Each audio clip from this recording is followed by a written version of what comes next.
আজি আমি quickest with present perfect continuous tense or বিষয় পঢ়িম বলকচোন ইয়াত লিখা আছে ডেফিনেশনটো past start still continuing মানে হল কিবাটা কাম অতীতত আৰম্ভ হৈছিল আৰু সেই কামটো বৰ্তমান লৈকে চলিয়েই আছে বুজাবলৈ যেতিয়া আপুনি কব বা লিখিব সেই ক্ষেত্ৰত আপুনি চাব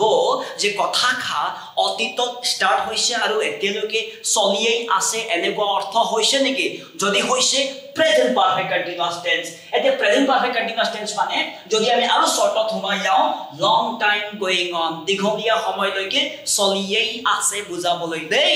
প্ৰেমক কি হ'ব কেনেকৈ আমি সেন্টেন্স লিখিম এই টেন্সত চাব subject have has been v1 ing object at a sentence hall I have been dancing at the party মানে মই পার্টি ডান্স কৰিয়েই আছো ইমান সহজ হয় তো